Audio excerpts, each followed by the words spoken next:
ఓం సాయిరామ్. సాయి భక్తులకు నమస్కారం. సాయి ఆశీస్సులు మనందరి మీద ఎల్లప్పుడూ ఉండాలని కోరుతున్నాను. శ్రీ సాయినాథాయ నమః. శ్రీ సాయి సచ్చరిత్రం 35వ అధ్యాయం. ఊది మహిమ. కాకా మహాజని స్నేహితుడు, కాకా మహాజని యజమాని, బాంద్రా అనిద్ర రోగి, బాలాజీ పాటిల్ నేవాస్కరు, సాయి పాము వల్లే కనిపించుట. ఈ అధ్యాయంలో కూడా ఊది మహిమ వర్ణితము. ఇందులో బాబా 2 విషయములలో పరీక్షింపబడి లోపం లేదని కనుగొనబడుట కూడా చెప్పబడినది. బాబాని పరీక్షించు కథలు మొట్టమొదట చెప్పబడును. ఆధ్యాత్మిక విషయములో లేదా సాధనలందు శాఖలు మన అభివృద్ధికి అడ్డుపడును. భగవంతుడు నిరాకారుడని నమ్మువారు భగవంతుడు ఆకారము గలవాడని నమ్మువారిని ఖండించి అది వట్టి భ్రమ అనెదరు. యోగీశ్వరులు మామూలు మానవులు మాత్రమే కనుక వారికి నమస్కరింపనేలా అందురు. ఇతర శాఖల వారు కూడా ఆక్షేపణ చేయుచు వారి సద్గురువు వారికి ఉండగా ఇతర యోగులకు నమస్కరించి వారికి సేవ చేయనేలా అందురు. సాయిబాబా గూర్చి కూడా అట్టి ఆక్షేపణ చేసిరి.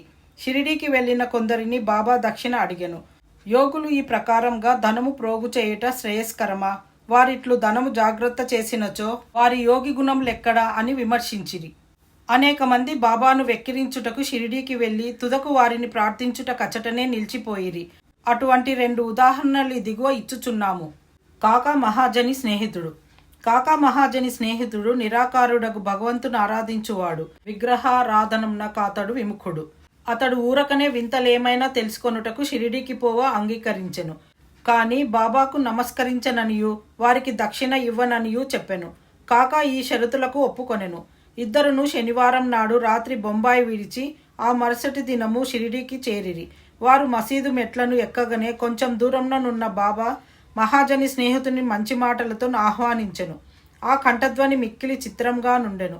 ఆ కంఠము అతని తండ్రి కంఠం వలె నుండెను. ఆ కంఠం గతించిన తన తండ్రిని జ్ఞప్తికి తెచ్చెను. శరీరం సంతోషంతో ఉప్పొంగెను. కంఠపు ఆకర్షణ శక్తి ఏమని చెప్పుదును? మిగులు ఆశ్చర్యపడి ఆ స్నేహితుడు ఇది తప్పనిసరిగా మా తండ్రి కంఠమే అనెను. వెంటనే మసీదు లోపలికి వెళ్ళి తన మనోనిశ్చయంను మరిచిన వాడై బాబా పాదములకు నమస్కరించెను. ఉదయం ఒకసారి మధ్యాహ్నం ఒకసారి బాబా దక్షిణ అడుగగా కాకా మహాజని ఇచ్చెను. బాబా కాకానే దక్షిణ అడుగుచుండెను. కానీ అతని స్నేహితుని అడగలేదు. అతని స్నేహితుడు కాకా చెవిలో బాబా నిన్నే 2 సార్లు దక్షిణ అడిగెను. నేను నీతో నున్నాను, నన్నెందుకు విడిచిపెట్టుచున్నారు అనెను. నీవే బాబాను అడుగుము అని అతడు జవాబిచ్చెను. తన స్నేహితుడేమని చెవిలో నూదుచున్నాడని బాబా కాకా మహాజని అడగగా తన స్నేహితుడు తాను కూడా దక్షిణ ఇవ్వవచ్చునా అని అడుగుచున్నాడనెను. దానికి బాబా నీకిచ్చుటకు మనంన ఇష్టం లేకుండును కానా నిన్నడుగలేదు, కానీ ఇప్పుడు నీకు ఇష్టమున్న ఎడల ఇవ్వవచ్చుననెను. కాకా ఇచ్చినంత అనగా 17 రూపాయలు దక్షిణను అతని స్నేహితుడు కూడా ఇచ్చెను. బాబా అప్పుడు కొన్ని మాటలు సలహా రూపంగా ఇట్లు చెప్పెను. నీవు దానిని తీసివేయుము, మనకు మధ్యనున్న అడ్డును తీసివేయుము. అప్పుడు మనం ఒకరినొకరు ముఖాముఖి చూచుకొనగలము, కలిసి కొనగలము. పోవుటకు బాబా వారికి సెలవునిచ్చెను. ఆకాశము మేఘములతో కమ్మి ఉన్నప్పటికీ వర్షము వచ్చునేమో అను భయము కలుగుచున్నప్పటికీ ప్రయాస లేకుండా ప్రయాణం సాగునని బాబా ఆశీర్వదించెను. ఇద్దరు సురక్షితంగా బొంబాయి చేరిరి. అతడు ఇంటికి పోయి తలుపు తీయుసరికి 2 పిచ్చుకలు చచ్చిపడి ఉండెను. ఇంకొకటి కిటికీ ద్వారా ఎగిరిపోయెను. తానే కిటికీలు తెరిచి ఉంచినచో పిచ్చుకలు రక్షింపబడి ఉండును. వాని అదృష్టానుసారంగా అవి చచ్చెను. 3వ దానిని రక్షించుటకై బాబా త్వరగా తనను పంపెననుకొనెను. కాకా మహాజని యజమాని. టక్కర్ ధరంసే జటాభాయి హైకోర్టు ప్లీడర్నొక కంపెనీ కలదు. దానిలో కాకా మేనేజర్గా పనిచేయుచుండెను. యజమానియు మేనేజరును అన్యోన్యముగా నుండెడివారు. కాకా షిరిడీకి అనేక సార్లు పోవుట, కొన్ని దినములు అచట నుండి తిరిగి బాబా అనుమతి పొంది వచ్చుట మొదలగునవి టక్కర్కు తెలియను.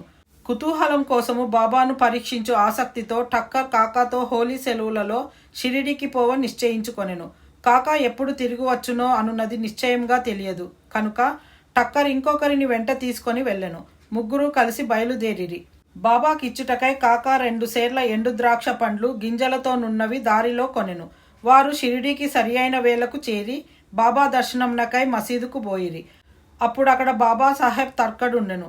టక్కర్ మీరెందుకు వచ్చిదిరని తర్కడును అడిగెను. దర్శనము కొరకని తర్కడు జవాబిచ్చెను. మహిమలు ఏమైనా జరిగినవాయని టక్కర్ ప్రశ్నించెను. బాబా వద్ద ఏమైనా అద్భుతములు చూచుట మన నైజం కాదనియు భక్తులు ప్రేమతో కాంక్షించినది తప్పక జరుగుననియు తర్కట్ చెప్పెను. కాకా బాబా పాదములకు నమస్కరించి ఎండు ద్రాక్ష పండ్లను అర్పించెను. బాబా వానిని పంచిపెట్టమని ఆజ్ఞాపించెను. టక్కర్కు కొన్ని ద్రాక్షలు దొరికెను. అతనికి అవి తినుటకిష్టం లేదు. ఎందుచేతననగా తన వైద్యుడు కడిగి శుభ్రపరచనిదే ద్రాక్షలు తినకూడదని సలహా ఇచ్చి ఉండెను. ఇప్పుడు అతనికి అది సమస్యగా తోచెను. తనకు వానిని తినుటకిష్టం లేదు, కాని బాబా తినుటకు ఆజ్ఞాపించుటచే పారవేయలేకుండెను. పారవేసినట్లయితే బాగుండదని వానిని నోటిలో వేసుకొనెను. గింజలనేమి చేయవలయునో తోచకుండెను. మసీదులో గింజలుమ్మివేయుటకు జంకుచుండెను. తన ఇష్టంనకు వ్యతిరేకముగా తుదకు గింజలు తన జేబులో వేసుకొనెను. బాబా యోగి అయినచో తనకు ద్రాక్ష పండ్లు ఇష్టం లేదని తెలియదా? బాబా వాని నేల బలవంతంగా ఇచ్చెను. ఈ ఆలోచన అతని మనసున తట్టగానే బాబా ఇంకను మరికొన్ని ద్రాక్ష పండ్లు ఇచ్చెను. అతడు వానిని తినలేదు. చేతిలో పట్టుకొనెను. బాబా వానిని తినుమనెను. వారి ఆజ్ఞానుసారం తినగా వానిలో గింజలు లేకుండెను. అందుకతడు మిగుల ఆశ్చర్యపడెను. అద్భుతములు చూడలేదనుకొనెను. కాన అతనిపై ఈ అద్భుతము ప్రయోగింపబడెను. బాబా తన మనసును కనిపెట్టి గింజలు గల ద్రాక్ష పండ్లను గింజలు లేని వానిగా మార్చివేసెను. ఏమి ఆశ్చర్యకరమైన శక్తి! బాబాను పరీక్షించుటకు తర్కడు కెట్టి ద్రాక్షలు దొరికెనని అడిగెను. గింజలతో నున్నవి దొరికెనని తర్కడు చెప్పెను. టక్కరు ఆశ్చర్యపడెను. తన యందు ఉద్భవించుచున్న నమ్మకము దృఢపరచుటకై బాబా యథార్థముగా యోగి అయినచో ద్రాక్ష పండ్లు మొట్టమొదట కాకకివ్వవలెననుకొనెను. అతని మనస్సునందున్న ఈ సంగతి కూడా గ్రహించి బాబా కాకా వద్ద నుంచి ఎండు ద్రాక్షల పంపిణీ ప్రారంభింపవలననియూ ఆజ్ఞాపించెను. ఈ నిదర్శనముతో టక్కరు సంతృష్టి చెందెను. శ్యామ టక్కరును కాకా యజమానిగా బాబాకు పరిచయం చేసెను. అందుకు బాబా ఇట్లనెను, అతడెట్లు వానికి యజమాని కాగలడు? అతని యజమాని వేరొకరు గలరు. కాకా ఈ జవాబుకు చాలా ప్రీతి చెందెను. తన మనోనిశ్చయము మరచి టక్కరు బాబాకు నమస్కరించి వాడాకు తిరిగిపోయెను. మధ్యాహ్న హారతి అయిన పిమ్మట వారందరూ బాబా వద్ద సెలవు తీసుకొనుటకు మసీదుకు పోయిరి. శ్యామ వారి పక్షమున మాట్లాడెను. బాబా ఇట్లు చెప్పదొడంగెను. ఒక చెంచల మనస్సు గల పెద్ద మనుష్యుడుండెను. అతనికి ఆరోగ్యము ఐశ్వర్యం కూడా నుండెను. ఎట్టి విచారములు లేకుండెను. అనవసరమైన ఆరాటం పైన వేసుకొని అక్కడక్కడ తిరుగుచు మనశ్శాంతిని పోగొట్టుకొనుచుండెను. ఒక్కొక్కప్పుడు భారములన్నీ వదిలివేయుచుండెను. మరొక్కప్పుడు వానిని మోయుచుండెను. అతని మనస్సునకు నిలకడ లేకుండెను. అతని స్థితి కనిపెట్టి కనికరించి, నేను నీకిష్టం వచ్చిన చోట నీ నమ్మకము పాదుకొల్పుము. ఎందుకిట్లు భ్రమించెదవు? ఒకే చోట ఆశ్రయించుకొని నిలకడగా నుండుమని చెప్పి తిని. వెంటనే టక్కర్ ఇది అంతయు తన గూర్చియే అని గ్రహించెను. కాకా కూడా తన వెంట రావాలని అనుకొనెను. కానీ కాకాకు అంత త్వరగా షిరిడీ విడుచుటకాజ్ఞ దొరుకునని ఎవరునూ అనుకొనలేదు. బాబా దీనిని కూడా కనుగొని కాకాను అతని యజమానితో పోవుట కనుజ్ఞనిచ్చెను. ఈ విధముగా బాబా సర్వజ్ఞుడనుట టక్కరుకి ఇంకొక నిదర్శనము దొరికెను. బాబా కాకాను 15 రూపాయల దక్షిణ అడిగి పుచ్చుకొని అతనికిట్లని చెప్పెను, నేను 1 రూపాయి దక్షిణ ఎవరి వద్ద నుంచి గాని తీసుకొనినచో దానికి 10 రెట్లు ఇవ్వవలెను. నేనూరక ఏమీ తీసుకొనను. యుక్తాయుక్తములు తెలియకుండా నేనెవరినీ అడగను. ఫకీర్ ఎవరిని చూపునో వారి వద్దనే నేను తీసుకొనెదను. ఎవరైనా ఫకీరుకు గత జన్మ నుంచి బాకీ ఉన్నచో వాని వద్దనే ధనము పుచ్చుకొందును. దానము చేయువాడిచ్చున్నది ప్రస్తుతము విత్తనములు నాటుట వంటిది. అది మున్ముందు గొప్ప పంట అనుభవించుట కొరకే. ధర్మము చేయుటకు ధనము ఉపయోగించవలెను. దానిని సొంతమునకు వాడుకొనినా అది వ్యర్థమైపోవును. గత జన్మలో నీవిచ్చి ఉంటేనే గాని నీవిప్పుడు అనుభవించలేవు. కనుక ధనమును పొందవలెననినచో దానిని ప్రస్తుతం ఇతరులకిచ్చుటే సరి అయిన మార్గము. దక్షిణ ఇచ్చుచున్నచో వైరాగ్యము పెరుగును. దాని వలన భక్తి జ్ఞానములు కలుగును.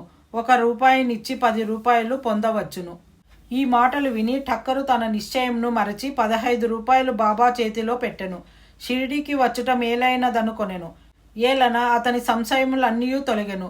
అతడెంతయో నేర్చుకొనెను. అటువంటి వారి విషయములో బాబా ప్రయోగించు యుక్తి మిక్కిలి అమోఘమైనది.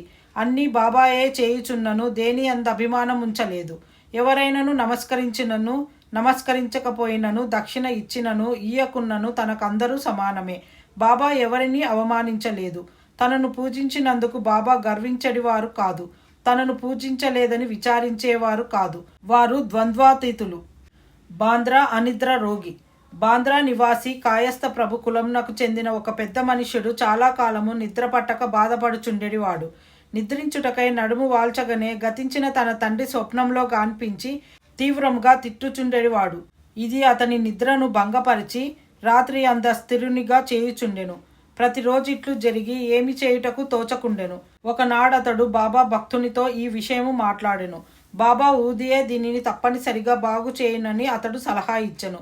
అతడు వానికి కొంత ఊది ఇచ్చి ప్రతిరోజు నిద్రించుటకు ముందు కొంచెం నుదుటికి రాసుకొని మిగతా పొట్లమును తల క్రింద దిండుకు దిగువ పెట్టుకొనుమనెను. ఇట్లు చేసిన పిమ్మట సంతోషము ఆశ్చర్యము కలుగునట్లు అతనికి మంచి నిద్ర పట్టెను. ఎట్టి చికాకు లేకుండెను. అతడు సాయిని నిత్యము స్మరించుచుండెను. సాయిబాబా పటమును తెచ్చి గోడపై వ్రేలాడదీసెను. దానిని ప్రతిరోజు పూజించుచుండెను. గురువారం నాడు పూలమాల వేయుచుండెను. నైవేద్యము సమర్పించుచుండెను. పిమ్మట అతని వ్యాధి పూర్తిగా తగ్గిపోయెను. బాలాజీ పాటిల్ నేవాస్కరు. ఇతడు బాబాకు గొప్ప భక్తుడు. ఇతడు ఫలాపేక్ష లేకుండా చాలా మంచి సేవ చేసెను. ఇతడు షిరిడీలో బాబా ఏ ఏ మార్గముల ద్వారా పోవుచుండెనో వానినన్నిటినీ తుడిచి శుభ్రము చేయుచుండెను. అతని అనంతరము ఈ పని రాధాకృష్ణమాయి అతి శుభ్రంగా నెరవేర్చుచుండెను. ఆమె తరువాత అబ్దుల్లా చేయుచుండెను. బాలాజీ ప్రతి సంవత్సరము పంట కోయగనే దానినంతయు తెచ్చి బాబాకు అర్పితం చేయుచుండెను. అతడు బాబా ఇచ్చిన దానితో తన కుటుంబమును పోషించుకొనువాడు. ఈ ప్రకారంగా అతడు చాలా సంవత్సరములు చేసెను. అతని తరువాత అతని కుమారుడు దానిని అవలంబించెను. ఊదీ ప్రభావం. ఒకనాడు బాలాజీ సంవత్సరీకం నాడు నేవాస్కర్ కుటుంబం వారు కొంతమంది బంధువులను భోజనంనకు పిలిచిరి. భోజన సమయానికి పిలిచిన వారి కంటే 3 రెట్లు బంధువులు వచ్చిరి. నేవాస్కర్ భార్యకు సంశయం కలిగెను. వండిన పదార్థములు వచ్చిన వారికి చాలవనియు కుటుంబ గౌరవమునకు భంగము కలుగుననియు ఆమె బాధపడెను. ఆమె అత్తగారు ఓదార్చుచు, భయపడుకుము, ఇది మనది కాదు, ఇది సాయి ఆహారమే. అన్ని పాత్రలు గుడ్డలతో పూర్తిగా కప్పివేయుము. వానిలో కొంచెం ఊది వేయుము. గుడ్డ పూర్తిగా తీయకుండా వడ్డన చేయుము. సాయి మనలను కాపాడును అనెను. ఆమె ఆ సలహా ప్రకారమే చేసెను. వచ్చిన వారికి భోజన పదార్థములు సరిపోవుటయే కాక ఇంకను చాలా మిగిలెను. తీవ్రముగా ప్రార్థించినచో యథాప్రకారం ఫలితమును పొందవచ్చునని ఈ సంఘటనము తెలుపుచున్నది. సాయి పాము వలె కనిపించుట. ఒకనాడు షిరిడీ నివాసి రఘుపాటిల్ నేవాసేలోనున్న బాలాజీ పాటిల్ ఇంటికి వెళ్ళెను.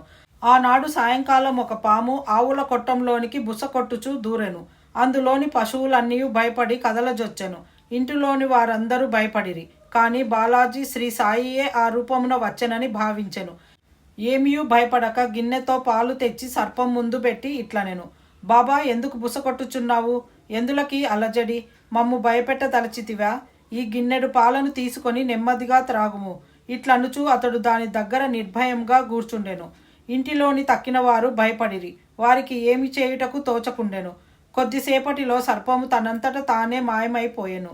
ఎంత వెదికినను కనిపించలేదు. బాలాజీకి 2 భార్యలు, కొంతమంది బిడ్డలుండిరి. బాబా దర్శనంనకై వారు అప్పుడప్పుడు షిరిడికి పోవుచుండెడివారు.